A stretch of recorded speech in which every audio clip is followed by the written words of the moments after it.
Everybody, welcome back to the Chris and Matt Talk About That podcast. In this episode, Matthew practices not saying the word like so much. And Chris right now has a stun gun to the back of my head. And every time I say like or he is going to zap me. So let's see if this episode's a little better. You know, that would probably work pretty well to break the habit. But you can never break the habit all the way. I've been doing Twitch streaming for 5, 6, 7 years. Oh, 7 years now, and I'm still and although that's probably why I'm nobody on those platforms. All this guy says and I'm out. Oh, yeah. I'm out. Yeah. This guy's awful. No, the real reason is I don't have any, secondary sexual characteristics on my chest. Yeah, and I don't help. show them on stream, so that would help. It does. So, not spoilers, full disclosure, I should say. We're recording this out of order. It is Memorial Day weekend, 2026, and I wanted our friend Cody to record with us for the Q episode. Thought that'd be a fun episode for him, and so I wanted to do 2 episodes this weekend, so I figured we'll do the next episode first, just Chris and I, and then we'll do the Q1 with Cody. So I have not watched the Q1. I think you have, right? I have. Yeah, so I will be watching that probably tonight and then a second time tomorrow to take notes. I typically watch the episode the Monday after we finish a podcast the first time, and then I think about it for a few days, and I will watch it again on Thursday and take notes and stuff. This week, I did not take notes on either episode because I switched gears in the middle of the week because he texted me going, hey, we're going to do Dax this weekend instead of Q-less because of the reasons you already said. So I don't have any notes, but I do have the episode in my head fairly recently. I watched it on Thursday. Well, if there's any episode for you to not take notes on, this would be the one because I took like 3 times as much notes as I normally do. This episode was very fitting for our previous discussion. So this is season 1, episode 8. The title is Dax. The writer, Peter Allen Fields, who wrote Inner Light. Fields is an interesting character. Fields lied about his age to join the Marines during the Korean War. He fought in the Battle of Incheon. I'm probably butchering that pronunciation. Incheon, I think there's like an E-O. It's I-N-C-H-E-O-N, right? I-N-C-H-O-N is how I have it. Huh. All right. Well, maybe I'm wrong. He was ejected from the Marines when they discovered his age, only to be drafted back when he was 18 and to fight in the Battle of the Chosen Reservoir. So the story was by him. The teleplay was by Star Trek legend DC Fontana. She is one of the people who helped set up a lot of the lore in the original series, a lot of the Vulcan stuff. This is the last Star Trek episode she would ever work on, and I did not look into it. I'm assuming it's acrimonious because she went to work on Babylon 5 after this. Oh, did she? Yes. Interesting. She does a lot of good work. She's a great screenplay writer.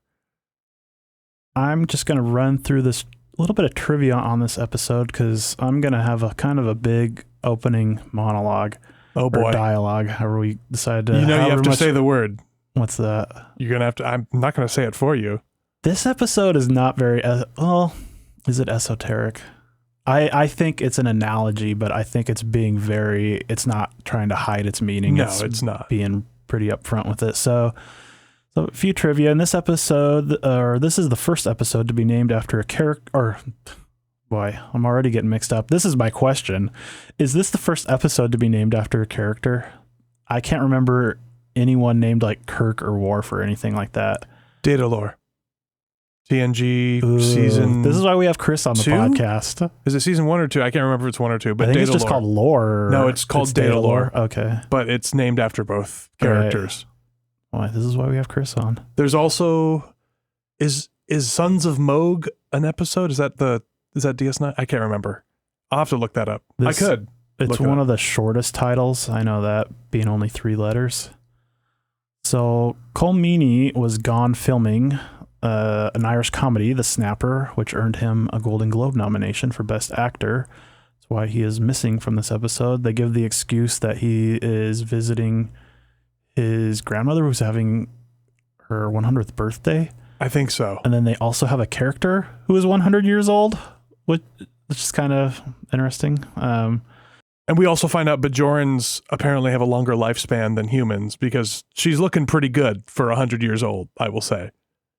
Yeah. Who's the oldest human? Because I think the oldest human we see on screen is McCoy. Yes, that's who I was trying to think of. And he's like 120. 132, I believe. Let me look it up because I might get that wrong. So I'm typing. You might hear me type because I have a computer in front of me. He only appears in the pilot. 137. 137. I was wrong. Wow. The good old ripe age of 137. That's basically twice a normal human lifespan.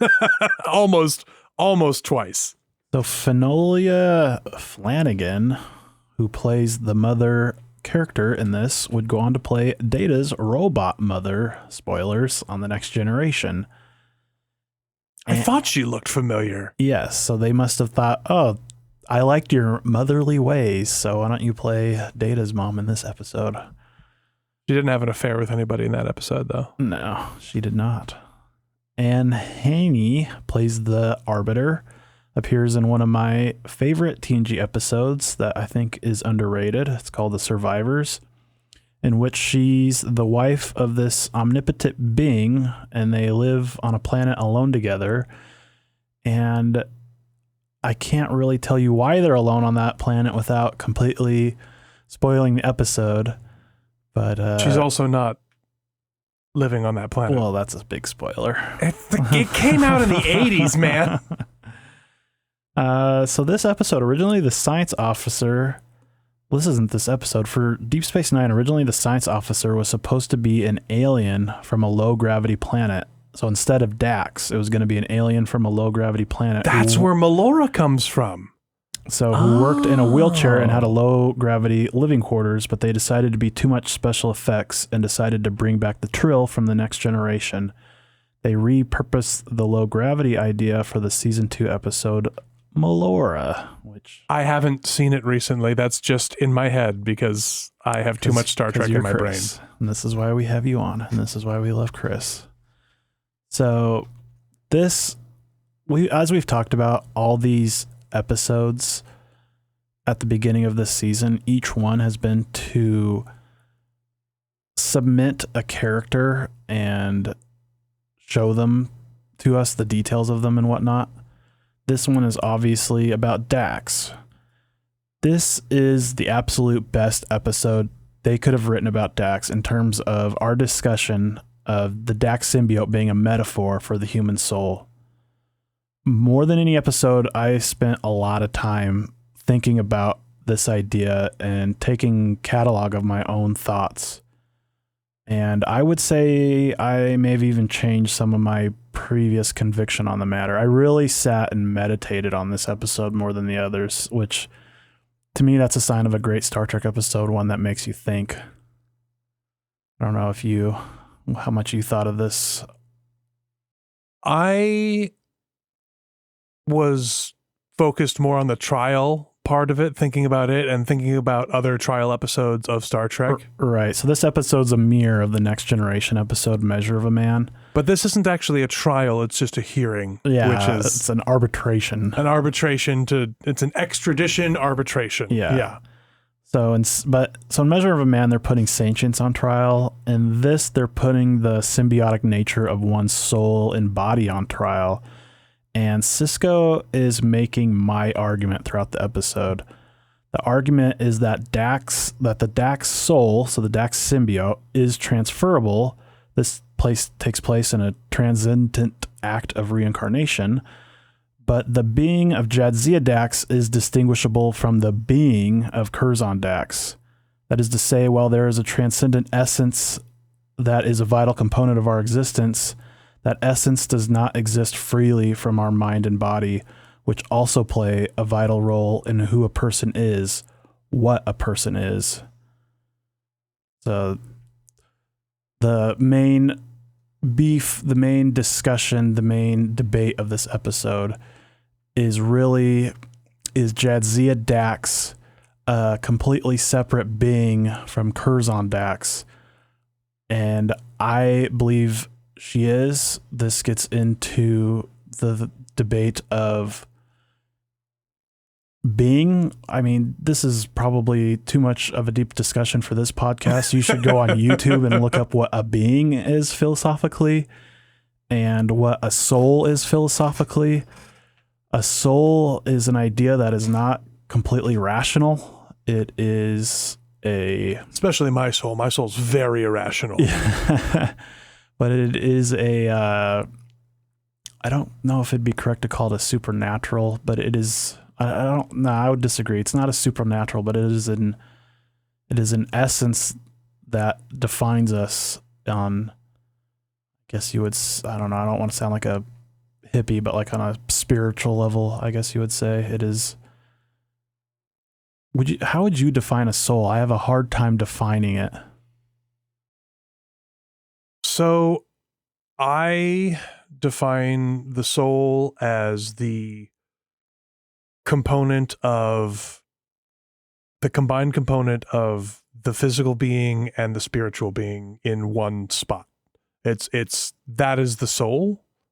I don't know. That's. Yeah, to me, the soul is separate from the body. They affect each other, though. Yes, well, that's my argument. My argument is that your being, who you are, you're blended between the two. Is a symbiosis of your soul, your body, and your mind, and those three elements create a unique being. And missing one of those elements causes death. And I don't think that if you could theoretically change one of those elements, which is what this episode is getting into, which is why sci-fi is great. If you could theoretically change one of those elements, I don't think it is the same being. So, spoilers, I guess I agree with Cisco. I think the Jadzia being is not guilty of the sins of the Curzon being because they're two separate beings. Well, you're also you're doing what the writers want you to do as well. You're not supposed to agree with what was his name? Eidolon. You're not supposed to agree with Eidolon. That's why they set up the extradition. So we haven't gotten into the episode itself, but they try to kidnap Dax to extradite her to their planet to have a trial because they have a treaty with the Federation for extradition, but it's a Bajoran space station. So they try to kidnap her, and you don't get the audience on board by trying to kidnap a beautiful woman in the first 10 minutes of the episode. You're spot on, but also if you really look at it, I think he is justified in everything he does, in my opinion. So if you take the opposite tact, I'm kind of getting ahead of my notes here, but if you take the opposite tact, if you watch The Host, the way the Trill are originally set up, I think if that were the same. So in The Host, the Trill are a parasite that takes complete control over the host. There's no symbiosis between them. The host becomes a husk that this parasite controls. If that is what the Trill are, then I think he is justified in trying to bring justice for his dead father. And the kidnapping is because he knows that the Federation will not consent to the extradition. So to kind of get back into my analysis, so how a person is viewed by society is dictated by one's behavior. Well, I believe that the prefrontal cortex of the brain is powerful enough in many people that it's possible to overcome behavioral propensities. The reality is that behavior is mostly dictated by biology. What you are dictates who you are.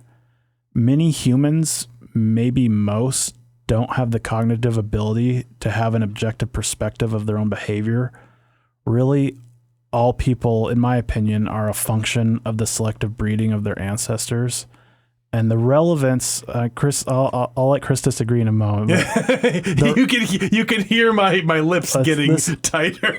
This is a pretty fundamental core of one of my beliefs. But the relevance of this to Dax, and specifically Sisko's argument that Jadzia is not responsible for the sins of Curzon, is that although the soul has transferred from Curzon to Jadzia, the symbiosis of the biology and mind of Jadzia is so distinctive from that of Curzon that they cannot be considered the same being. So,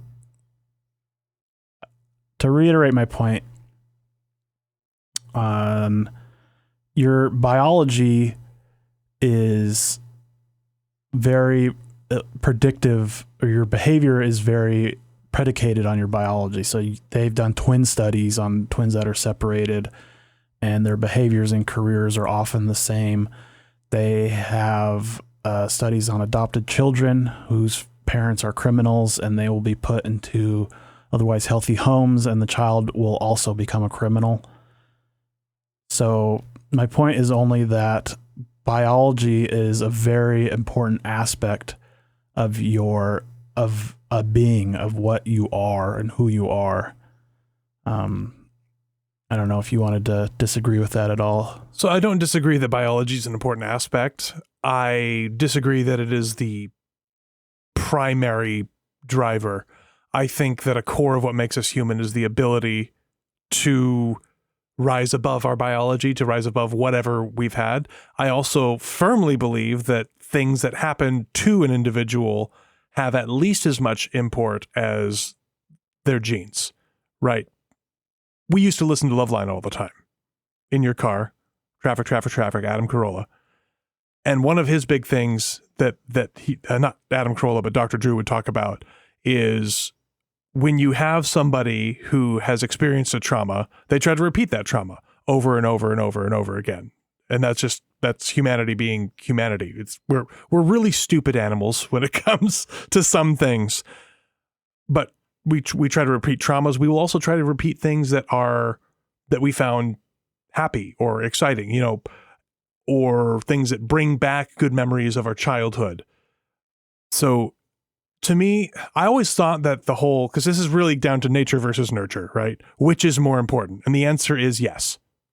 So in my opinion, I think that nature and nurture are just as important as each other, and that it comes down to the individual to decide whether they're just going to go all one side or all another, or find a path in the middle. And I also firmly believe one of my core tenets of my belief about how humanity works is that anyone can change their behavior and become a better person if they work hard enough to do so. That is something that I believe very, very strongly. And I reject the idea that, well, Timmy's parents were criminals. He was raised in a loving home. I guess he's just going to be a criminal. I reject that with every fiber of my being. So that's my hill. I'm not going to die on that hill. Other people may die on that hill in front of me, but that's just a very strong core belief I have. Yeah, I guess we'll probably just disagree on this a little. I am more of a biological determinist. I do think humans, that's the thing. I don't know if it's something I struggle with. I like philosophically the idea that all humans can overcome their behavioral propensities. From the evidence I've seen, I don't kind of think that's true. I think a lot of maybe even the majority of humans their fate is dictated by their biology. And I don't know if that's a sad thing. I don't know. That's just kind of how I feel based on the evidence that I've seen. I would hesitate to confuse an inability with a lack of desire. Because as a human, when you want to do something difficult, and I will say that if you are conditioned in some way, be it biologically or through how you're raised, to act in a certain way, it is difficult to go against that conditioning, right?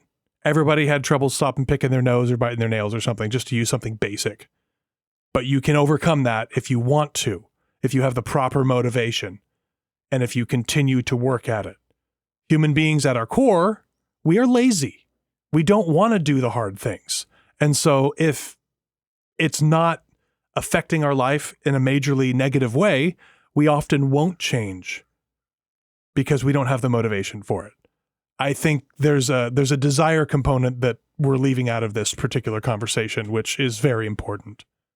My view is that some people may have the desire. I mean, if we look at a prisoner or a criminal, not a prisoner, a criminal, they might not have the mental capacity to think in an abstract way in which they can envision consequences. And to me, how do you overcome, like I said, like a lot of people have your prefrontal cortex of the brain is where your decision making is. And the prefrontal cortex is pretty powerful in that if you, like you said, work at it and focus, and especially if you get help, you can change behaviors. But some people don't have the mental capability to think on an abstract level in that way. And so how do you help that kind of person who may not have the capability to change a behavior without a very strict kind of guardrails around them at all times? I don't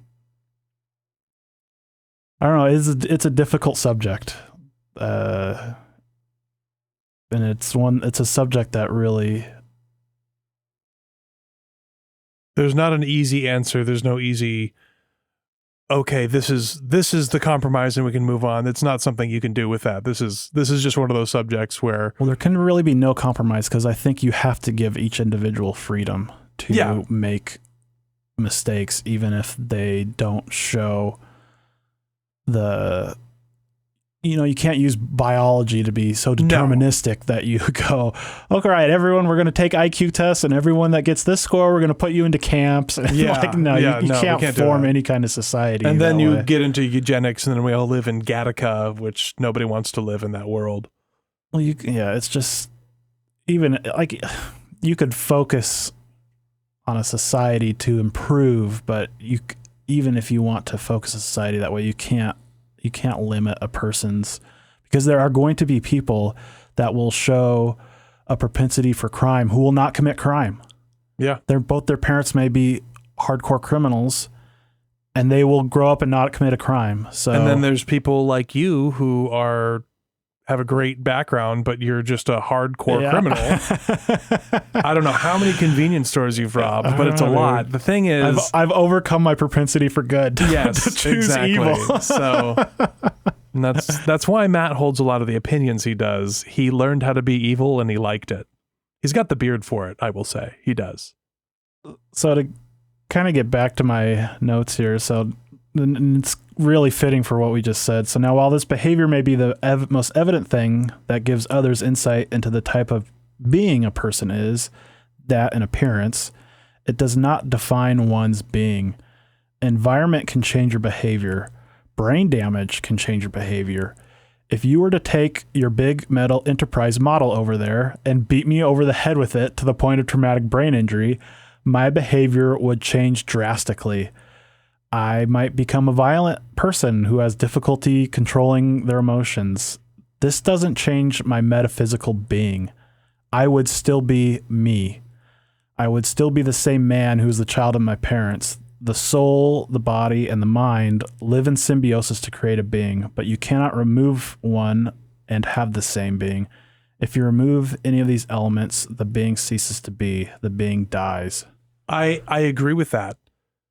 Because I know that there are episodes. I mean, so I'm going to skip ahead here, way far ahead. Just to interrupt you real quick. This is something I changed my mind on when I thought about this episode. Because when my original belief was, because I think about this with fighters. I've always been like an MMA fan, and I have guilt about it. Because when someone gets brain damage, it's almost like it feels like that person dies and they become a different being.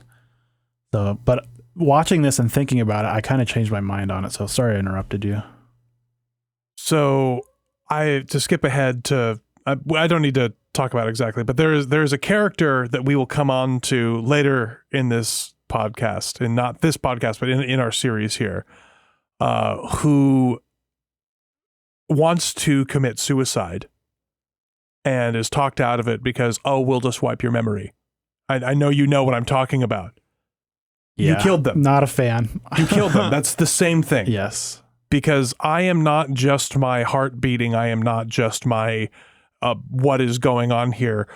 I am also the sum of my experiences. And if you take all that away and you give me amnesia to the point where I literally remember nothing at all, which isn't how amnesia works. Like they lose memories, but a lot of times they retain personality.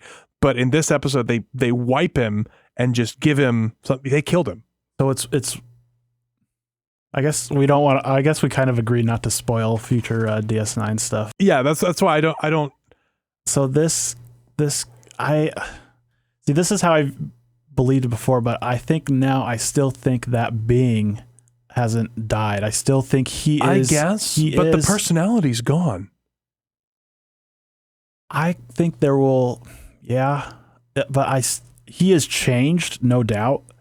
But the being, the metaphysical being, I think is the same.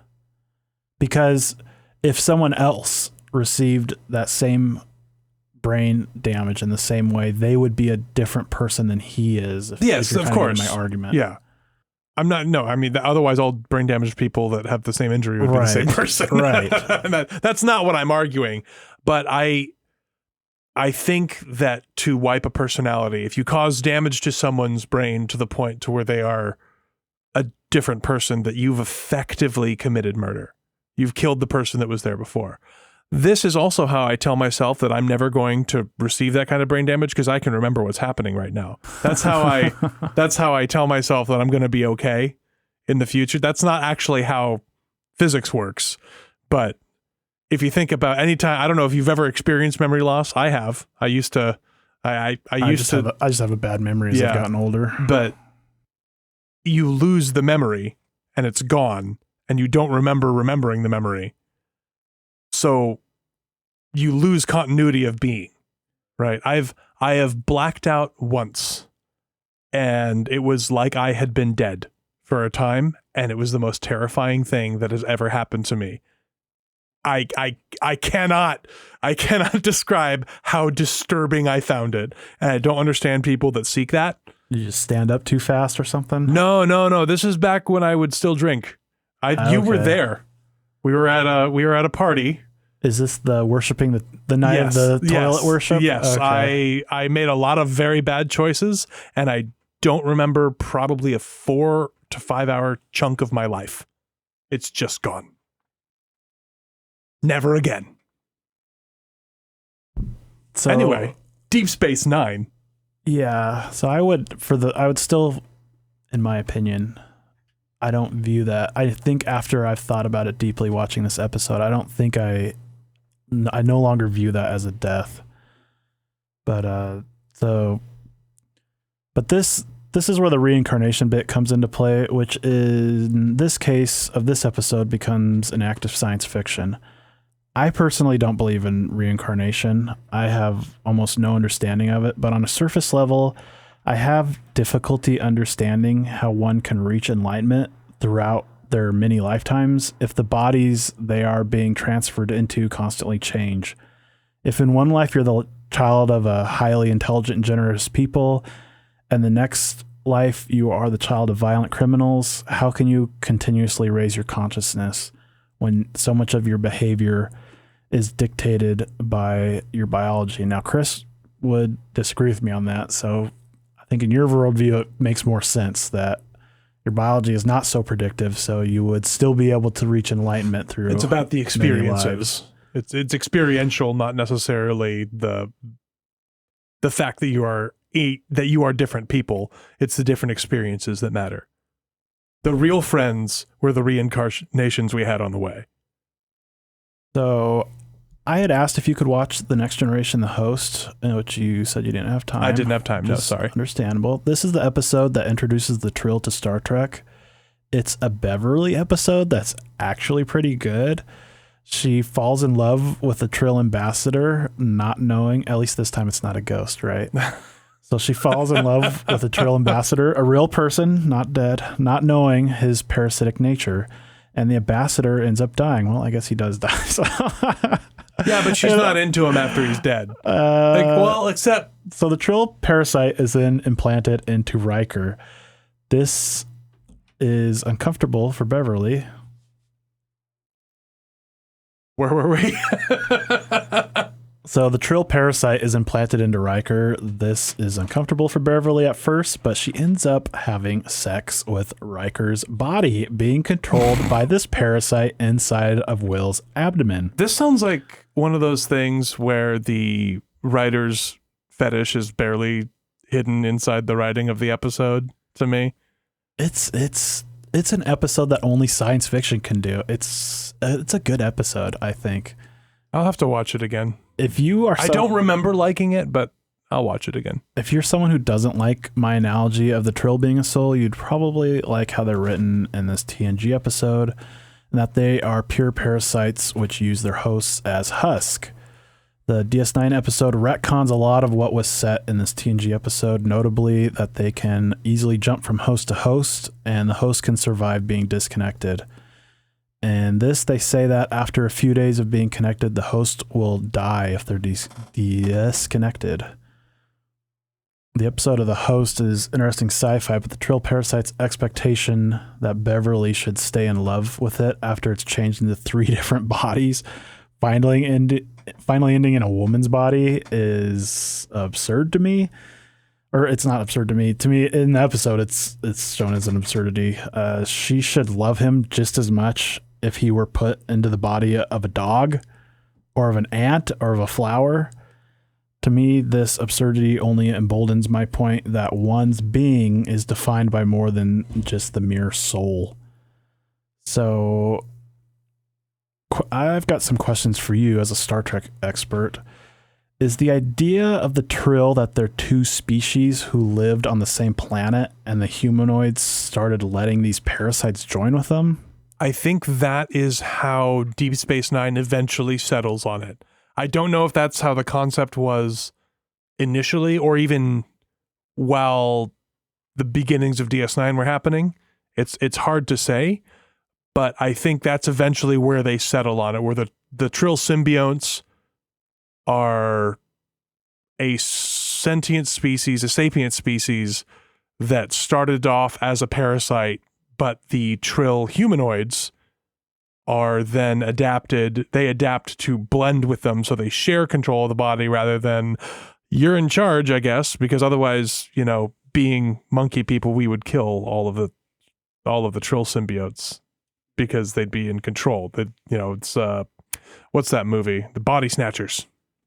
Do you think it's a thing where there I said again. I'm working on it, folks.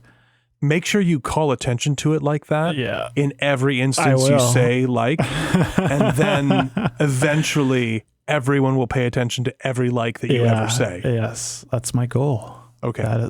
That is totally my goal, man. Far out. So do you think that the humanoids evolved separately, but the parasites evolved only with the humanoids, if you understand my question? I think it was they evolved together. Yes. I think they were okay. They evolved because there's Trill humanoids without parasites. Yes. Right. They have to be. They have to be because the way DS9 portrays it, it's like this great honor to get one of the parasites. So I assume most of the humanoids symbiotes. They're not parasites, they're symbiotes. I assume most of them don't have the bug inside of them. Yeah, slug, really. Yeah. Would it be correct to call the humanoids without a symbiote a Trill? They're from the planet Trill. Okay. So, yeah. So is the symbiote also a Trill? So they're both separately and together, it's just all Trill? I believe that's how the writers have decided to confuse the issue, yes. And do all the humanoids have spots, whether they have a symbiote in them or not? I think so. Am I stumping the expert? I think so. TNG, no. TNG, the Trill were actually... They have like forehead ridges. Right? And the reason they don't have ridges in DS9 is because the makeup folks and the producers thought that Terry Farrell was too pretty to have forehead ridges, so they gave her spots instead. Good call by them.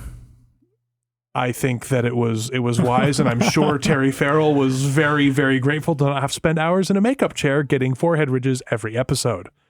Yes. So after that long preamble, I'll go ahead and get into the episode here. So we open with a teaser. It opens on Bashir and Dax drinking coffee at a cafe. Bashir tries to spit game at Dax, which she ignores. Ilon Tandro, so that's how you say his name. Ilon Tandro and his associates ambush Jadzia Dax in her quarters and attempt to kidnap her. Dr. Bashir witnesses this and alerts Cisco and station security. What an opening. This might be the only time that Bashir, frustratingly and agonizingly refusing to take a hint, actually turns out for the best. Because that's otherwise, my point. Yes. Because otherwise, Jadzia would have been taken. Because if Bashir hadn't gotten into the mix and it had given security the heads up, hey, they took Jadzia, then the episode would have happened. They would have just taken Dax off and they would have, I don't know, chopped off her head or whatever. Apparently this planet has a death penalty, so. He is full-blown Pepe Le Pew in this. It is awful. Ew, boy, there's a line where he says, and I quote, "Not necessary, Julian." He's repeating what she just said. "Not necessary, Julian." but not forbidden either. Oh, man. Oh my gosh. He belongs in... But like you said, on a list. To be fair, his horniness saves Dax's life. Yes. Yes, it does. Well, not really, but it might have. Well, so... Because he fails. But because he is able to be there and alert security... You're right. That's how they know that they're taking her. Otherwise, they wouldn't have known. Right. Bashir seems like someone who's read one too many pickup artist books. I think Bashir listens to Andrew Tate. That's my take on Bashir. Jadzia smiles when she walks away. I don't know if the writers intended this to be a thing where we expect Bashir to wear her down or not. I don't think so, because Bashir isn't sympathetic. No. If we believed he was in love with her, we might be rooting for him to overcome his cringe pickup tactics. No, he clearly just wants to get in bed with her. He's just horny. Yeah. Jadzia, on the other hand, I think finds Bashir amusing. I think that's why she went to get coffee with him. She's clearly not weak-willed or easily influenced, and it's not like Bashir is her commanding officer. So I really think she finds him harmless and amused by this guy who read the science of picking up chicks on a space station. Which was from Quark, I'm sure. Yeah. Quark probably sold it to him. I think that she likes Julian as a friend, right? And I think she enjoys his company when he's not trying to get into her pants. And she's hoping that he just gets over it. And the only reason... I don't think what he does even bothers her. I think it's this, I think an aspect of it is the symbiote in her who's like 400 years old. So I agree with that. So it's different. If it were just Jadzia without the symbiote, I don't think she would tolerate him at all. I don't think she would. I think there may be an aspect of the symbiote remembering Curzon Dax and remembering his early being cringy and weird, because it's implied that Curzon was a little bit of a horn dog. Right, yeah. And goes, Julian reminds me of me. Yeah, that's a good point. And that also probably makes it to where she's absolutely not interested at all, because he reminds her of who she used to be as a man. All right. And I don't know that someone who is now a woman wants to remember being a man, right? I don't know. That's beyond my pay grade. But the way I kind of see their interaction is she is amused by him. That's why that's why she likes being around him and chooses to be around him, even though she's, I don't think, genuinely not attracted to him, never going to be. No. And I also want to say she enjoys his company. That any women listening to this podcast, if you have a friend like this who's super kind of into you and really creepy and doesn't take no for an answer, maybe don't hang out with him. don't follow Jedzia's example here. I don't think, because while Julian isn't a sexual predator, are we sure? Well, we're not. He was going to follow her. He did true. follow her to his I don't quarters. think he's going to break into her quarters. I think he would have followed her. I hope not. I think she would have gotten upset at that point. Like, what are you doing? Yeah. Go away. Throw her Dractogino on him. But Julian is Starfleet training, and this is a science fiction TV show. So be safe out there, ladies. If you have a friend like this, bring a buddy. Well, like I said, it would be a more sympathetic thing if it was portrayed as if he had feelings for her, but it's never portrayed that way. It's literally just him spitting game, trying to get into her pants. Yeah. And it's just a lust thing. So it's really not written for us to have any kind of sympathy for him. Oh, I think the writers think it's funny to have Julian strike out again and again. I think they think that's amusing. And well, part of what I was going to say is it would be partly her responsibility to turn him down. But like I said, it's not shown that he has feelings. Yeah, she does turn him down constantly. Yeah, like in this one, she straight up just no. Well, if it was shown that he had feelings and he was not giving up, it would be partly on her to just say, I'm not interested. This isn't going to happen. Please stop. Because men are stupid. Yes. We really, really are stupid when it comes to stuff. So a little bit of backstory. I am going to my 20th high school reunion this year because I'm an old man, and I am on the committee that is helping arrange everything. I'm making slideshows. So I've got all these pictures and stuff, and I was showing Leela, my wife, some of these pictures. And some of the people that are on the slideshow, she's met before.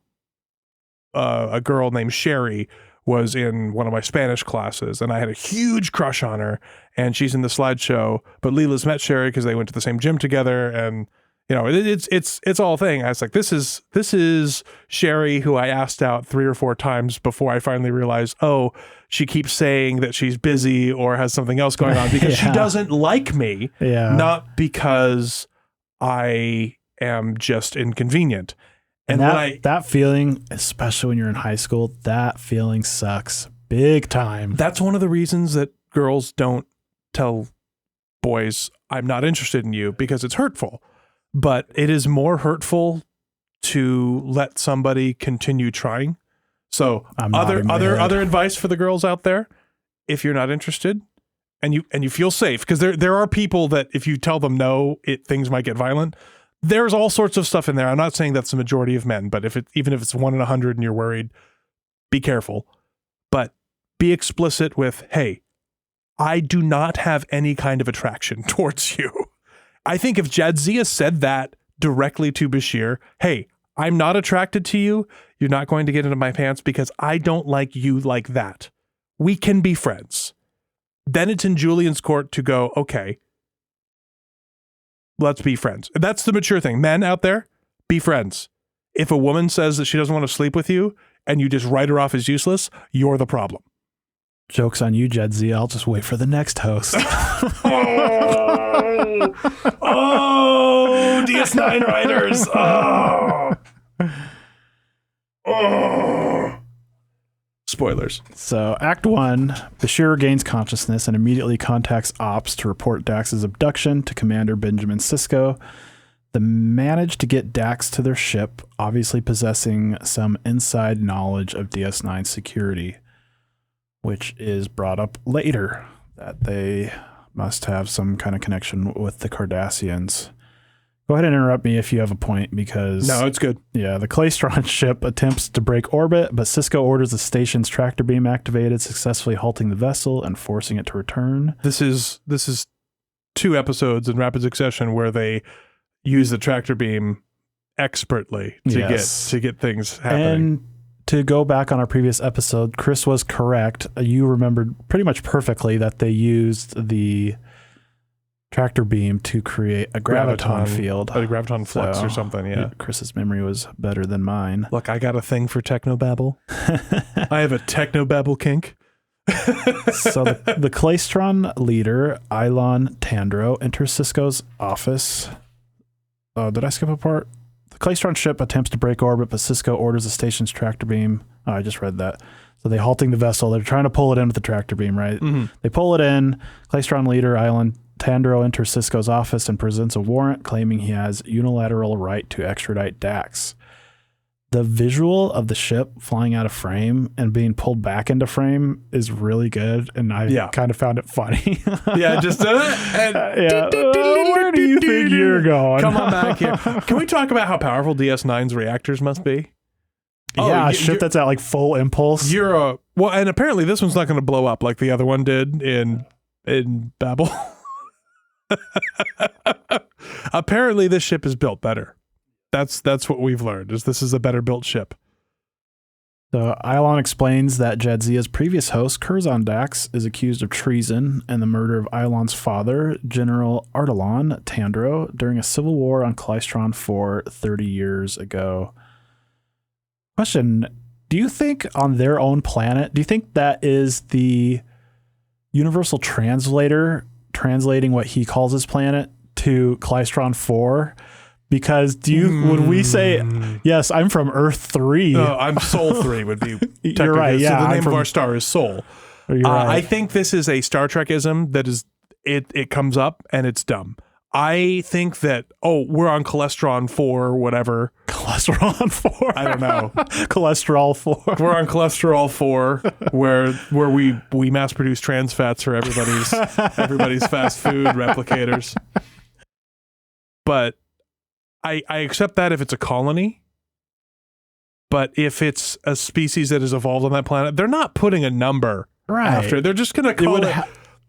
My planet's called Rocks. Yes, it would have a name, and then it would just be the actual their language word for rocks, right? We named our planet Dirt. You're right.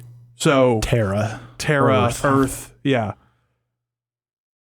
So the plot is set up that the Dax symbiote has committed a serious crime and that Ilon does not differentiate between Curzon and Jadzia. I think you mean cholesterol. He does not differentiate between Curzon and Jadzia when it comes to guilt. And so then Acts 2, Sisko contacts... I have one point. Can you commit treason if you are not a citizen of a nation? No, because he is the Federation like ambassador or something. So Curzon is. Unless he got citizenship while he was there, the treason charge is bogus. Well, crimes against the state. Was the Federation specifically allied with this faction of the Cholestrians? But then wouldn't he be committing treason against the Federation? Yes. No, I agree. You're right. It doesn't make sense. There were a few little nitpicks I had with the way it was written.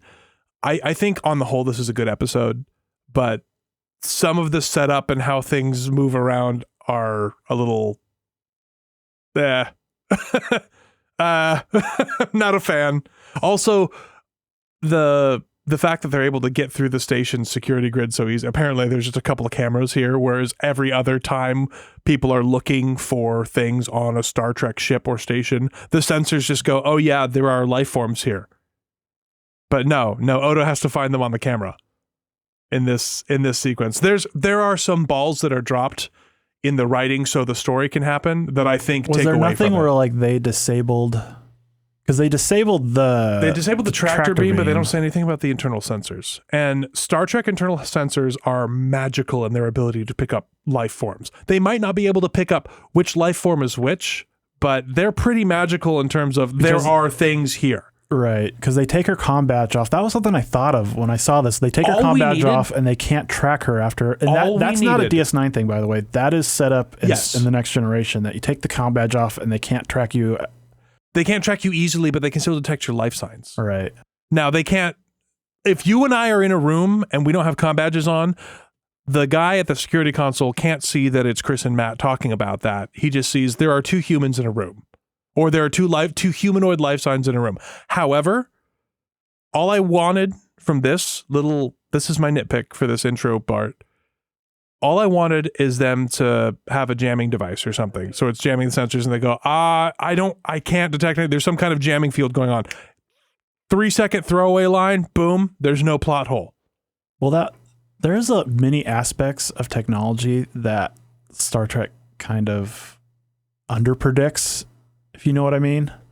Well, but this isn't even like modern Star Trek or modern technology. You would it's clear that you would have technology that could track individual people in a space station, even with our modern technology. We can do that without having a comm badge on. Do you know your Wi-Fi can be used as a radar to detect you in your... Yes. Literally your router, if someone has the right receiver and the right software, they can see where everybody is in a house from the Wi-Fi signal. So they would absolutely... And they show, I think, in Star Trek that they can scan for a specific person. So the idea that they would not specific be able life to track... signs, I think it gets harder looking for a specific individual because that's on the... I forgive them that. And also we're dealing with Cardassian sensors. And if it's not a Bajoran that they're trying to target and beam into space, they don't care. It's a storytelling thing because... Yes. Strictly speaking, there's a lot of episodes in TNG where someone leaves the ship and then they don't know that they left the ship. In reality, you would get an immediate alarm. Maybe not an alarm, but it'd be logged that they'd left the ship. I think so. If I were running Starfleet, I would make it to where anybody below a certain rank, someone would be notified if they attempted to leave the ship. Above a certain rank, you have an amount of authority and autonomy to be able to come and go as you please. So, but like, we have an unauthorized launch in Shuttle Bay 2. Okay, how are they able to open the door? How do they even have access to the shuttle bay? Why did it start for them? Do you not have like a thumb lock to check out? Yeah, stuff like that is kind of silly to me. So getting into the second act here, Sisko contacts Klystron 4 to verify the warrant. Odo confirms its validity and notes the crime occurred 30 years ago. Why does Odo go, by the way? Sisko asked him. I know, but this is absolutely not Odo's business. They're treating Odo... Well, he's the space cop. He's the space cop, right, but he's the constable of the space station. You don't send the local sheriff to France to figure out if the extradition treaty's okay. True. If anything, it should But Odo's the character on the show, so it needs to be I know. Odo. That was another thing. I'm like, why is Odo going? Shouldn't it be Sisko? Sisko should be going, but he had to go and he had to defend his friend. I don't know. So Sisko realizes the accused was the former mentor Curzon Dax. In her quarters, Jadzia refuses to discuss the matter with Sisko, stating she does not expect help despite the death penalty on Klystron 4. All those trans fats. I like this immediate scene where Sisko is talking with Odo, explaining his friendship with Curzon. I know you're not big on Brooks, but I like him in scenes like this. Yeah, I think he did a pretty good job here. Sisko says he's not a murderer, him being Curzon, that he knew the man, and Odo asks him, but did you know the symbiote inside the man? It's like asking, you say you knew him, but did you really look into his soul? I mean, considering where it is, it's like you knew him, but do you know his liver? The scene with Jadzia is fascinating in that she contradicts herself. Sisko says they've been friends for years, but Jadzia says that was with Curzon. Mm-hmm. She's Jadzia now, implying his friendship was with Curzon and not with her. Yep. Then Sisko immediately asks if that means when the symbiote was transferred into Jadzia that their friendship didn't transfer with it.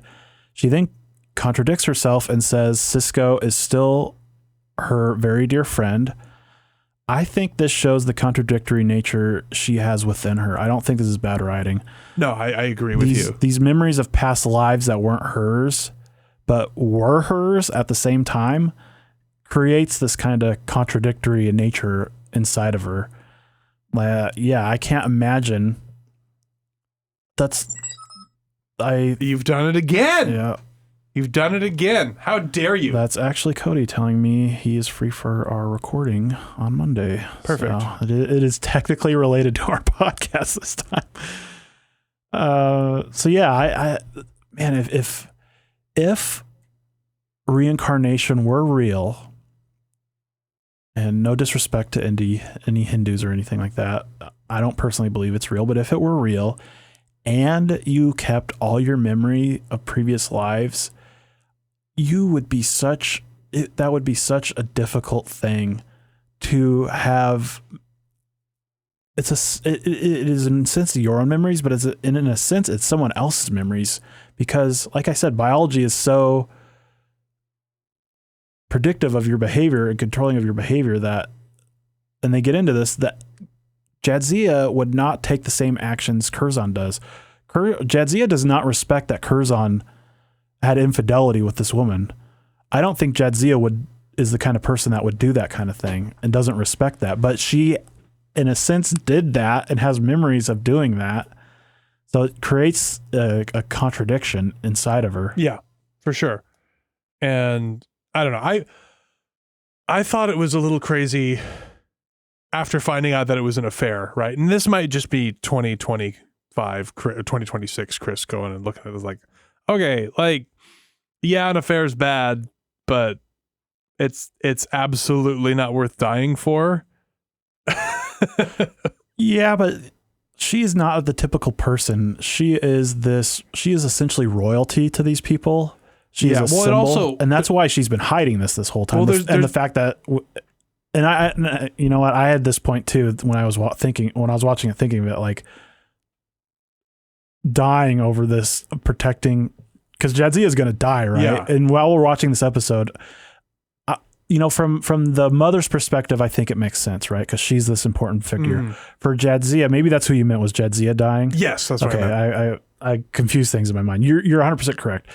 Until we get to the very last scene of the episode, then it makes sense. But I think that was a mistake. I think that there should have been a hint of, well, who actually sent that transmission before that to kind of explain why everything was going. I feel like that would kind of up the stakes. Well, how are we going to get out of this with everybody alive, intact, and figuring things out, right? I disagree in the sense that, because the point of the story, the affair thing is just to get Dax out of the situation. I guess that's true. The point of the story is, if theoretically Dax had committed this heinous crime, how would you deal with that, considering Jadzia is not the same person as Curzon? That's the crux of what this episode's really about. The affair thing is just so that we can have Dax in the next episode, you know? Right. Well, I think the episode pretty much establishes that, yeah, Dax is Dax, but Curzon and Jadzia are different. I think that they never give us that's an interesting thing about this episode. The judge doesn't rule it, right? But the way everything's going in the hearing, and how more and more of the deep dive into the Trill. This is also them explaining what they've done to the Trill. Hey, this is lore drop, guys. Come on, Trill to lore drop in a extradition hearing. Let's go. And they do a good job of explaining how all that works, and it pretty much cements Cisco's view that Jadzia Dax is not Curzon Dax, because Dax cannot survive as its own entity, but it blends in a new personality every single time it blends in with a new host. And I agree, and I think that realization is important to one of our questions at the end of the episode that I'll get into then. So in Cisco's office, Isla Tandro demands Dax's immediate release now that the warrant is confirmed. Cisco refuses, explaining that DS9 is a Bajoran station, and Bajor has no extradition treaty with Klystron 4. Kira notes that Tandro's knowledge of the station security code implies Cardassian assistance. Tandro agrees to an extradition hearing. She actually says that the aliens were allies of the Cardassians. Right. I love Cisco and Kira together. They make for a great team. They're both mavericks, and I think that's why they get along well together. But this was, to me, a fun scene that Cisco's like, you would, how does he say it? Like, I'm saying, well, this is a Bajoran space station, so I can't grant the extradition. You need to, your business with my first offer. He's like, my business with Starfleet. No, your business with her, because she is the Bajoran liaison between the Federation. He has a and line. The original he has a line that's along the lines of, The Bajorans would agree with that, right, Kieran? She's like, yeah, yes, absolutely, yeah. I just love them as a The team. it's like the Bajorans demand, they are demanding or something like that. Yes. Oh, absolutely. Yeah. Absolutely. And Nana Visitor sells the line, the cheesy, oh yeah, definitely. It's great. And you can see the guest star does a good job of looking just really tired and annoyed with the fact that he's having to deal with all this. So our next scene is our Odo and Quark scene. Odo blackmails Quark into lending his bar for the hearing by threatening to enforce Bajoran building code violations. Arbiter Els Renora opens the hearing in Quark's. So this scene feels like the showrunner telling the writer they need a Quark scene in. Yes. Spending 4 minutes to explain why they're using the Quark set seems like a complete waste of time. Just rent it from him. Starfleet has infinite resources. No person watching this episode would even question, oh, they're in Quark's bar. Why are they allowed to use? No one would care. No. Not a single viewer. Just a throwaway line is like, I'm happy to rent, to allow you to rent the services of my establishment for these proceedings. It could have even been like a joke that Odo says that Odo could have joked about how he blackmailed him. It didn't need to be a 4-minute scene. I think we both have the same least favorite scene in this again. Odo is sent to Klystron 4, Ilon's home planet, to investigate the murder. The hearing starts with our 100-year-old Bajoran arbiter. Ilon restates the warrant against Dax. Sisko argues that Jadzia Dax is not the person named in the warrant because Curzon is dead. Renora rules that Tandro must prove Jadzia and Curzon are the same person. I think Judge Judy based her entire television persona on this arbiter. I was just saying, I remember thinking, I'm like, man, I love Space Judge Judy. She's both curt but humorous. Much like Measure of a Man, it's not a cut and dry issue. Anyone who sides with one side strictly, and obviously, if you purely side with one side and don't think the other side has merit, I don't think you're being intellectually honest. Yeah. If you view the symbiote and the humanoid as two distinct separate beings, then Ilon is 100% correct that the symbiote should be separated from Jadzia, even if that means Jadzia's death. If the Trill were how they're portrayed in the episode The Host, I would be on Elon's side. However, I side with Sisko in that the joining of Jadzia and the symbiote create a new distinct being. I think I would still not be on their side because if the host dies, if you pull the Trill out, you're killing someone. But you have to have justice. I agree with Island's point. You're creating the perfect crime for all. I understand you're committing symbiotes. But I understand you're creating the perfect crime. All you have to do is evade capture until your host dies. Right? All you have to do. Come on. That's not that easy to do. But in these situations, we'll just separate the symbiote and the host dies. Okay, look, we know this murderer is guilty and we can put him away for life. All we have to do is shoot this random college student and then he'll go away for life and he'll get blamed for that. It's the same thing in my head. You can't sacrifice the innocent intentionally for the guilty. We make these kind of choices.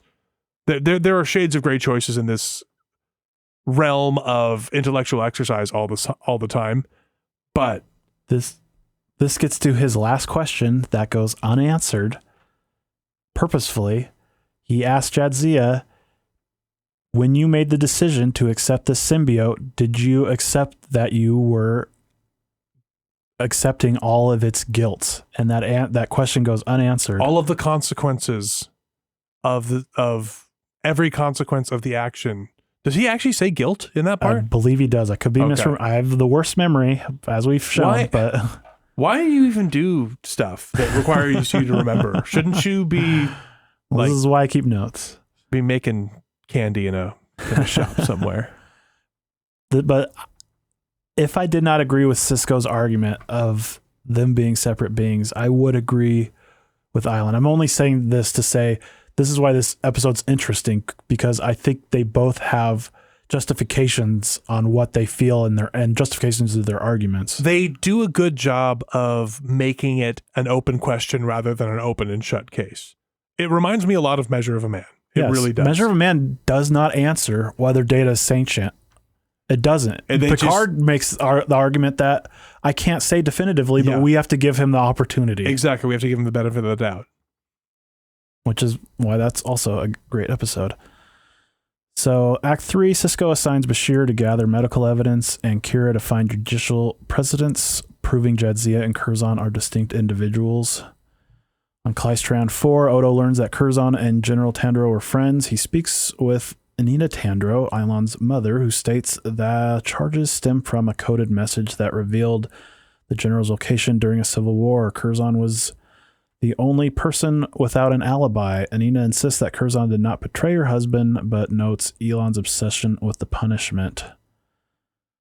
The producers must have liked her little scene here because they put her as Data's mother. Yeah. When she acts kind of similar. Yep. I think it's interesting that Curzon was a real mother effer. Yes. Although I don't know. I don't think she wasn't. I don't think she was a mom at that point. It's not clear. She must have been. Obviously, she must have been. Well, because unless she was pregnant. She must have been pregnant because the kid doesn't remember. He was born, and Sisko is like, "Is that Curzon's child?" It could be. He was probably a really young kid. He doesn't remember his dad because she says that. Or right? she was pregnant and didn't know it yet. But like, man, brutal. No wonder he betrayed his country. He probably knew what was going on, and he's like, "No, I'm going to get these guys." So the hearing Curzon, not a great guy. I changed my mind. We should kill Dax. The hearing resumes in Quark's. Trill expert Seelan Piers testifies on the symbiote-host relationship and that the symbiote retains memories and guilt from prior hosts. Sisko establishes through cross-examination that each joining creates a distinct new individual. Ilon argues that failing to punish symbiotes would create a perfect crime. Renora calls a recess. Jadzia remains unconcerned. I don't know. She's not unconcerned. She remains passive. I would not call her expression unconcerned. She does a really good job of displaying. I don't know if you've ever felt powerless and also like you deserve what's happening to you, but that's the expression on her face. And I think Terry Farrell does a really good job in this episode saying a ton of stuff without having any lines. Yes, I agree. Again, if the symbiote and the host are two distinct beings, then Ilon is 100% correct. I don't believe the current Trill being should be held responsible for its parasite's previous being sins. This is similar to a child being held guilty for their parents' sins. Now, the parents' sins will affect the child. They themselves will have a greater propensity to sin, but that does not mean they should be held guilty without ever having committed a crime themselves. This is my favorite kind of Star Trek, these kind of scenes. This is like pretty unique to Star Trek in the sense that it is pretty fantastical, the situation they're put in, but it gives you an opportunity to have a deep philosophical thought about existence itself. And it's why I love this show. This is science fiction at some of its best. Not saying that this particular episode is one of the best pieces of science fiction, but when science fiction makes you think like this, that is why I love science. This is why I consume so much science fiction. And it's just people having a conversation in a room. Yeah. That's the episode. Yeah. People are talking in a room. The most exciting thing is Bashir getting halfway knocked out by a random alien by the forehead of the week. So speaking of Bashir, he testifies on the biological connection between the symbiote and the host, citing unique brainwaves between Curzon and Jadzia. Under Ilon's questioning, he admits there's no evidence the symbiote's brain activity changes when it joins a new host. I don't know if that would be true. If they are working in concert with each other, if the brains are because it explains that there are two brains and that the brains work in concert with each other to become the new blended being, that means that the host's brain waves are going to influence the symbiote's brain waves. They just didn't put a brainwave scanner on Jadzia's belly, I guess. I don't know. So in my analogy, I think Ilon's making the argument that the soul is unchanging, is how I view it. I really wish I had a Hindu friend that we could bring on for this episode, because the reincarnation, I don't understand it. The soul, so the soul be held responsible for the sins of their previous life, despite this being a new being. In this episode, this to me is Island's strongest argument. If we're strictly defined by our soul, then the soul needs to be held accountable for its sins. But like I said, in my opinion, I don't think who we are as a being is strictly defined by our soul. I think it's defined by more elements than just that. I mean, chief among them, free will. Mm-hmm. The choices you make are in a great way. The choices you make are who you are. Yeah, I agree. Sisko testifies describing his long friendship with Curzon, including his flaws such as drinking and interest in women, and his newer relationship with Jadzia. Ilon interjects that the crimes require punishment. Renora recalls a recess before Jadzia is to testify. So Brooks, he's no Patrick Stewart. No. But I think he nails this scene. This is the best acting I've seen him do so far in the show. So Sisko brings up the hypothetical argument that if the host and the parasite are to be considered separate, distinct beings, who is to say that it's not the host that is guilty of the symbiote that is innocent? Then Ilon makes Sisko's argument for him, saying that they are like salt and water. The two become indistinguishable and inseparable. Sisko says that he's correct, and that when the water boils off, meaning death, the salt returns to its original state. When the same salt is added to another liquid, you have a new and unique being.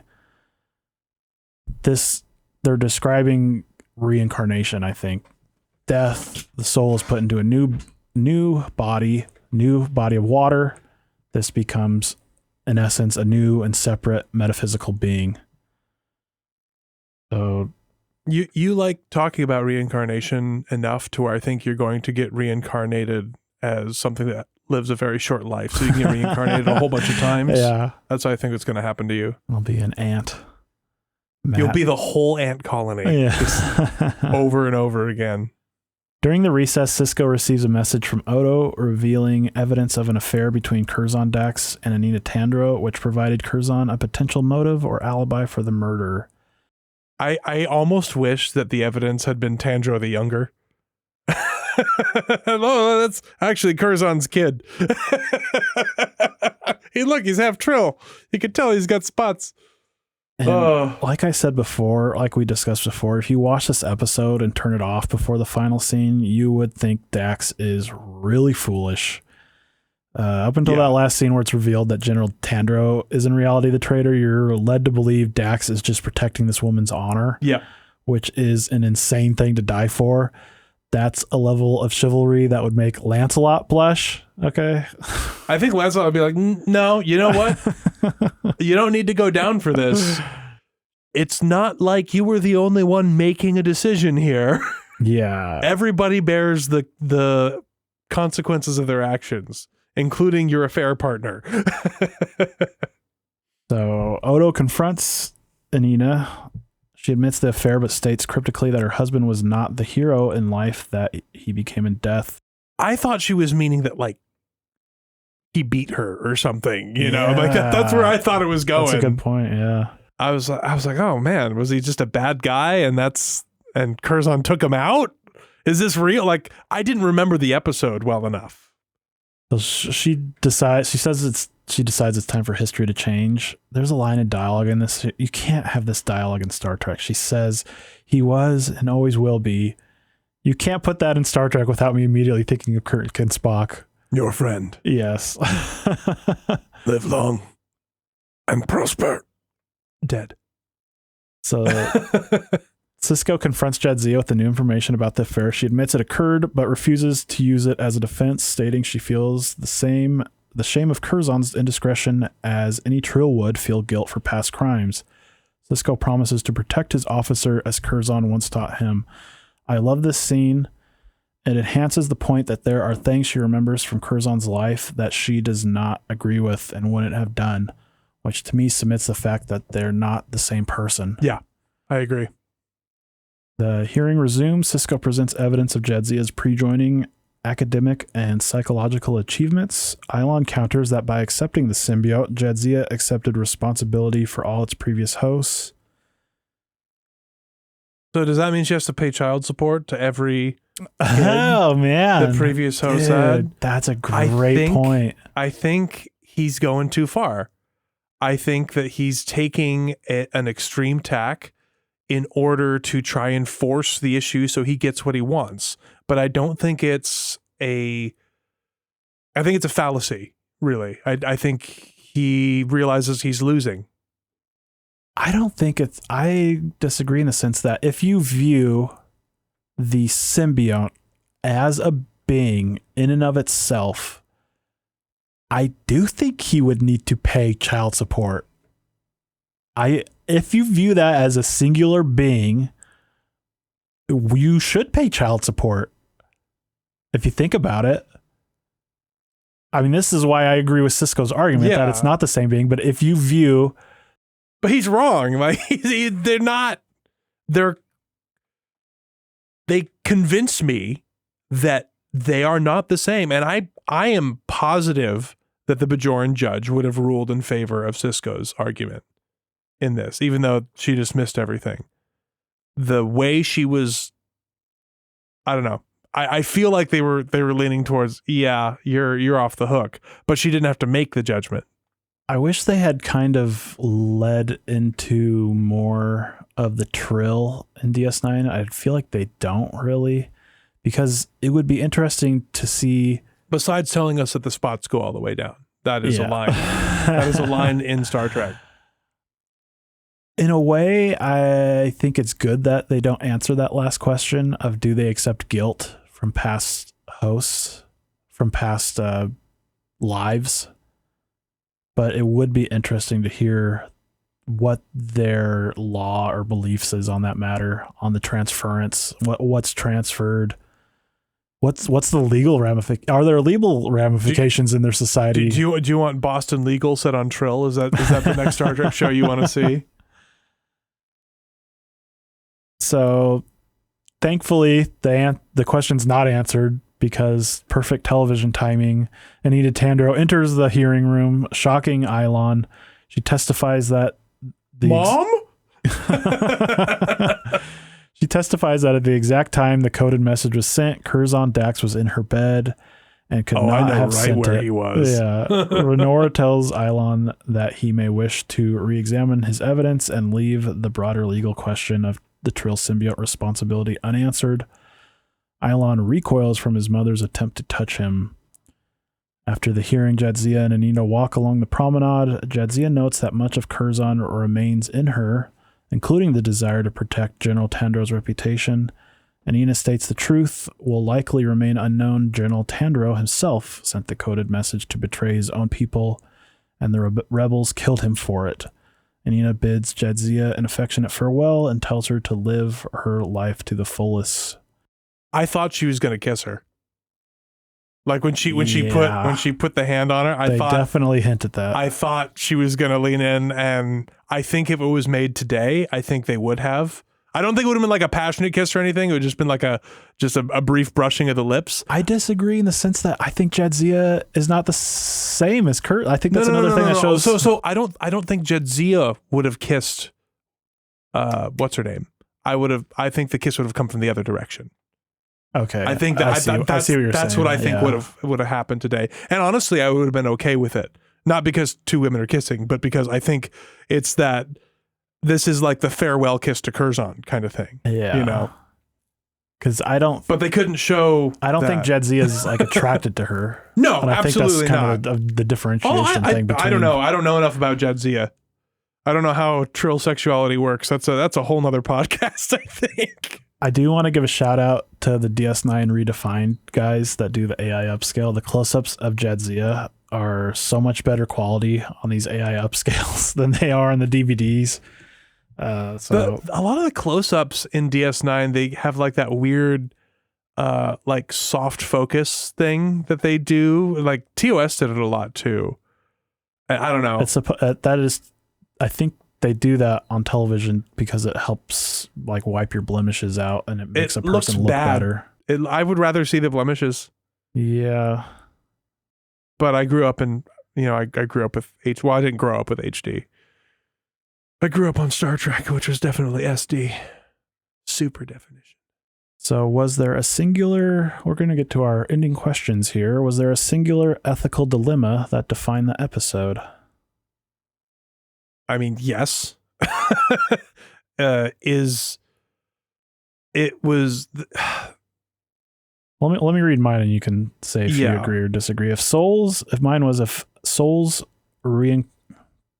my note, did I write this wrong? If souls are reincarnated, are you having a stroke? Do you smell bacon? Boy, my English on my writing here is really bad. I think that the theme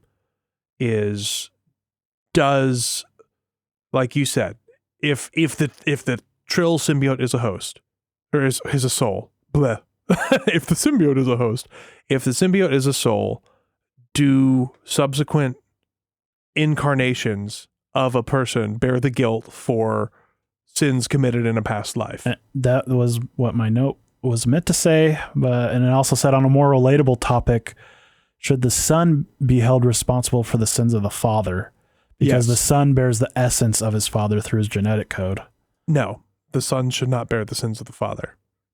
I agree. And I think, in fact, a whole lot of parenting, as a parent, I have 3 sons and a daughter. A whole lot of parenting is making sure that they don't bear the, not necessarily sins, but the fallout of my baggage. I want to make sure that they don't have that baggage, right? And that's a big part of parenting, is making sure it doesn't happen. There's an element of suffering your children have from the decisions parents make, but should you literally be held legally responsible for decisions your parents make? Absolutely not. If you had to delete one scene, which would it be? Quark. Yeah, Odo. Obviously that Quark Odo scene. And it's not because they did it badly. It's just, it doesn't need to be there. My thing is, it's not even that funny. No. It's not even that. If it was really funny, I'd be like, oh man, we got this funny Odo and Quark scene. You got to keep that in. Well, I mean, I think it'd be, it feels like the Dabo wheel scene from Babel, which I know you like that scene. You like that scene, but it doesn't add anything to the plot in this. It could have been taken care of with a 3-second throwaway line that it doesn't even add any like characterization. No, it doesn't. It's just Odo and Quark hate each other, but they love each other. Ha ha ha ha. Armin Shimmerman has to have enough lines in every episode because he's a main character. That actually might be it. I don't know how their contracts are written, but they might need to have a certain amount of screen time per episode in order to be considered a main character. And if that's the case, that's why we get scenes like that, right? Yeah. Well, this person needs screen time. Otherwise, we'll have to send him off to O'Brien's in-laws or wherever he went. Did you have a favorite scene for this episode? Mine is when Sisko testifies during the arbitration and Ilon is questioning him. I think this scene best exemplifies the philosophical debate being had. I liked I think it's the first time Jedzia opens up just a little bit about what happened before, and that internal conflict that she reveals. Oh, well, Kur's, a different person. Well, we're still friends. So we're not friends? No, we are friends. And it reveals that the issue isn't settled in any sense of the word, not even for the person who the issue is surrounding. I thought that was a good piece of Star Trek right there. So on the Senior Chief Petty Officer Miles Edward O'Brien official scale of torture, on a scale of 1 to 4 lights, how badly was O'Brien tortured in this episode? Well, he was going to see his wife's grandmother, right? That's what it was. So this depends very, very much on how well he gets along with his wife's grandmother. If it were me, 0, because I get along really well with my wife's grandmother. In fact, I spent the day with her parents and her grandmother yesterday. They were in town for a while, and her grandmother's actually one of the reasons we ended up getting married. I got the stamp of approval from her grandmother, which let Leela go, okay, I can date this guy because grandma likes him. However, if it was more adversarial, like my mother and my dad's mom, because my mother and my dad's mom did not get along very well for a long time, then I would say probably 2 lights. But we don't know enough about Keiko's grandmother. My thing is, they're in Deep Space Nine, meaning they are not close to Earth. Hint the word deep space. Yeah. I bet they took one of those one-room shuttles. No, they took a runabout. Your wife and your kid in a shuttle back to Earth. You can't tell me that's not at least 1.5 lights of torture. No. They took a runabout, which means there's a bedroom in the back, which means it turns into a mini moon. Okay. Right. So you put the kid down. You set the kid down sleeping by the console in the front. You close the door. You and the wife get some alone time while the ship just cruises away on autopilot. Right. Perfect. So did you have a amount of lights? I put 0. 0. All right. I went 1.5. And is this episode properly defined as science fiction as we've defined it? Absolutely science fiction. You can, and it's not necessarily technology, but the Trill are aliens, and you cannot have this story without that unless you use magic, which means it's science fiction. So while I think it's a metaphor for soul and reincarnation, it uses the medium of science fiction to show it in a concrete and non-abstract way, which is why I like science fiction. It can take abstract ideas and make them concrete. Plus, without the tractor beam, the story couldn't have happened. Yes. You gotta have that tractor beam. Tractor beam was the goat, again. Yeah, you're not pulling that ship back with a rope. No, definitely not. Definitely not. So fire the harpoon. Who was the main character of this episode? And I think I'm going to set a rule. You have to answer this question every episode. Even if it seems like ensemble, you need to give an answer. So mine is, even though the episode is entitled Dax, and the point of the episode and why it's written is to help establish Dax as a character, the main protagonist, I think, is Sisko. It's about him having to accept that his friend has died. And although he's reborn as this Jadzia, that it's not the same person. And this was something he was struggling with in the previous episodes. And Jadzia was telling him, you need to get used to this weirdness and accept this fact that I'm not Curzon and Curzon's dead. I think it's in A Man Alone is where we get that weirdness between them. I agree. As soon as you said we have to answer this question, I was like, okay, it's Sisko then. But I don't have a piece of paper written down this time to prove it, unfortunately. Yeah. 3.3 lights. So overall score, 1 to 5 stars. I gave this a 3.75. This is my kind of Star Trek. I am being somewhat subjective here. I can understand if someone gives this a lower score, not a lot happens. Well, in my view, a lot happens, and this to me is personally the kind of Star Trek episode I like. I love A Measure of a Man. That's one of my favorite episodes. You like when an episode is not necessarily esoteric, but makes you have esoteric thoughts. Yes, I like a philosophical debate episode. One that makes you question. My beliefs were questioned this episode when I really thought deeply about it, and I like that in fiction. I think it's important for fiction to make you question your beliefs. And I think that it can either enlighten you and you find out that you're wrong about something, or it can strengthen those beliefs after you question it. It's important to question your beliefs on a regular basis, I think. I gave this, sorry, go ahead. No, you go, sorry. I gave this a 3.5 because I think it was better than the average episode. But there were a lot of, I get nitpicky about like logistical stuff and little things like that stuff bugs me a lot. So just the way they made it so the story could happen, that takes me out of it a little bit. So that's why it's a 3.5 instead of like a 3.7 or a 3.9. I think the quality of the writing was very good. It's just the little plot holes that are in the build up to the episode. But once we're past that, once we get into Act 1, solid episode all the way through.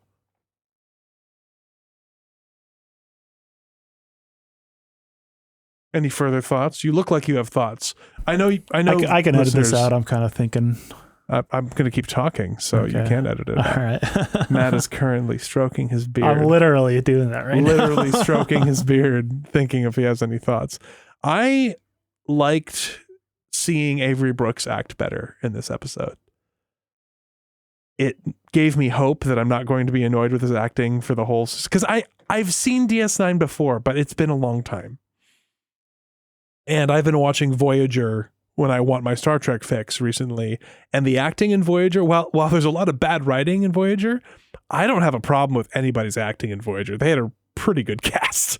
And Avery Brooks has consistently been kind of the weak link, other than really bad guest stars, in the main cast. And people are going to think I hate Avery Brooks. I don't hate him, but I just wish he was a little bit... I wish he made me believe his acting a little bit more. And he sold this one a lot better. In the courtroom, in that scene between him and Jadzia where she's, oh, well, we are friends or we aren't friends. I'm not the same person. I am the same person, showing that she's as conflicted as he is about their friendship. And this episode also cements the fact that they are still friends, that they still have that bond, despite the fact that they're not the same person. If it's based on whether or not they still have the same friendship, Dax is getting beheaded on cholesterol 4, right? Or I guess they would probably give you a heart attack Yeah.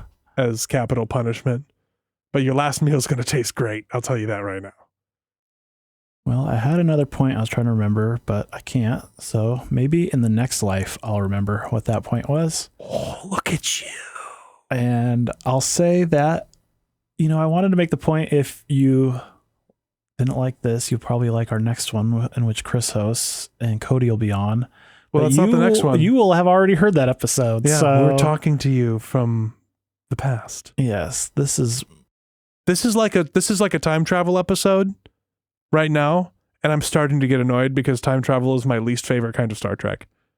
I think it is the weakest type of storytelling. I love time travel stuff. Oh, I can't wait for a time travel episode then. I know it makes no sense, It's but fine. I always love it. My son loves it too.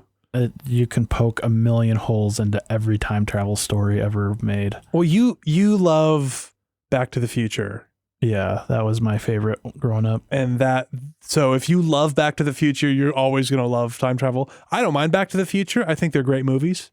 Well, I think a couple of them are great movies. But I've never been a big time travel guy. It violates too many rules, and I want my Do you universe like to the make alternate sense. universe stuff? I honestly usually skip them. Really? In Deep Space Nine, I skip them. Really? I do. I don't care about the characters in the alternate universe. They don't bother me. I don't. Okay, cool. It's dark and grimdark. Where's my Star Trek? Yeah. That's kind of where I was the last time I watched DS9 through. This time you can't skip. I know. I will say that the only alternate universe episode that I really, really, really love is the Enterprise 2-parter. The show Enterprise. The show Enterprise, yeah. They changed the intro. They changed the intro. The Terran Empire. The Terran intro. Empire, and it's so much. It's just America, but it's humanity. Heck yeah. Coming to kill all of the stupid Vulcans, America, but we're in space. Making space great with photon torpedoes. I feel like the Enterprise one was kind of written to be funny, wasn't it? A little bit. Yeah. It's It's exaggerated. It is almost campy, but it feels pretty TOS. But that's a different podcast. Maybe we do Enterprise after this. That might be fun. We have to get through a lot of Star Trek for me to get to Enterprise. If we do a lot of double weekends, yeah, we could do it. And honestly, we could start, doing these during the week if you wanted. I don't mind. I don't mind blasting through these, because honestly, I want to get past season 1. I want to get into season 2 and 3, which I think is where DS9 really starts to shine. Well, hope you guys like this episode. I got a new mic. Hopefully it sounds better. And Same as my mic, actually. Yeah, got the same RE20. I'm RE20 liking it buddies. so far. So Hey, Electro Voice, you want to sponsor us? yeah, that would be never going to happen, but that'd be cool. We can guarantee you at least 8 views. Yeah. Maybe even Get 9. 'em.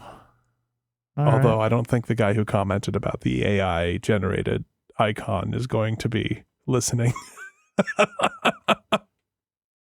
I like it. AI, it's going to happen. Sorry, folks. It's happened. We can talk about that on another podcast. Yeah. All right. Well, we'll see you guys next time. Goodbye.